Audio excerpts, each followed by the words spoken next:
Now I move to exports as the fourth engine. We will set up an export promotion mission with sectoral and ministerial targets driven jointly by the Ministries of Commerce, MSME and Finance. It will facilitate easy access to export credit, cross-border factoring support, support to MSMEs to tackle non-tariff measures in overseas markets.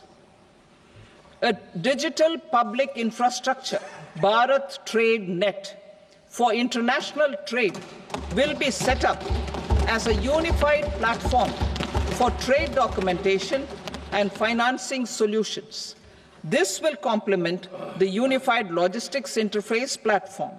The BTN will be aligned with international practices. Support will be provided to develop domestic manufacturing capacities for our economy's integration with global supply chains.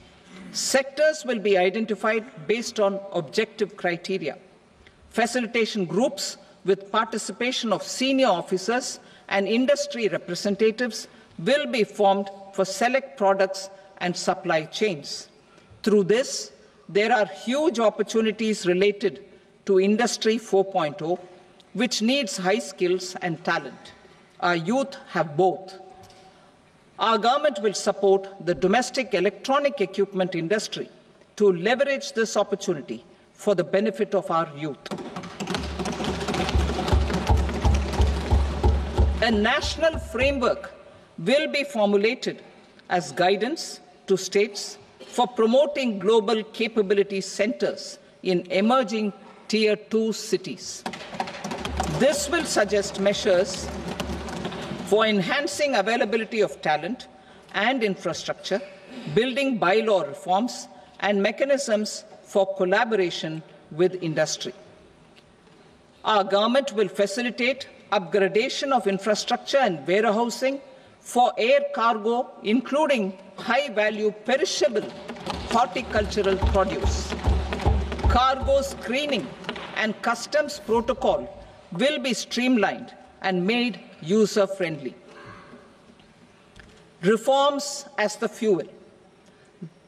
Over the past 10 years, our government has implemented several reforms for convenience of taxpayers, such as faceless assessment, 2, taxpayer charter, 3, faster returns, 4, almost 99% returns being on self-assessment, and 5, Vivad Se Vishwas scheme.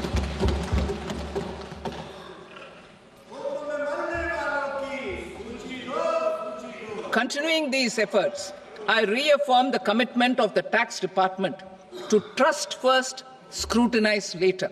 I also propose to introduce the new income tax bill next week. I will detail the indirect tax reforms and changes in direct taxes in Part B. Financial sector reforms. The FDI limit for the insurance sector will be raised from 74 to 100%.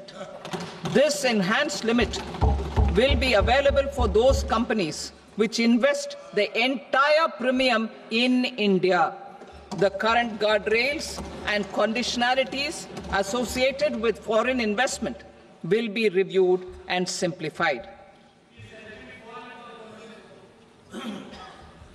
The services of India Post Payment Bank will be deepened and expanded in rural areas.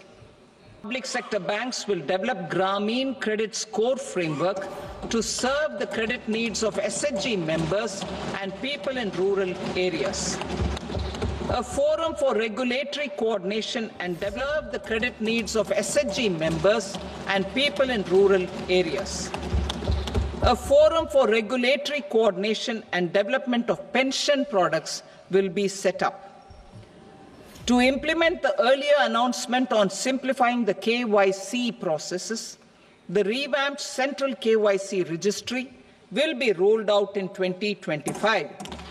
We will also implement a streamlined system for periodic updating. Requirements and procedures for speedy approval of company mergers will be rationalized.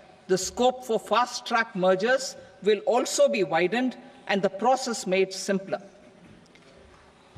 As proposed in the interim budget, we signed bilateral investment treaties with 2 countries in 2024 to encourage sustained foreign investment, and in the spirit of First Develop India, the current model BIT will be revamped and made more investor-friendly. News first ನಿರ್ಭೀತಿಯಿಂದ ನಿಮ್ಮ ಪರವಾಗಿ.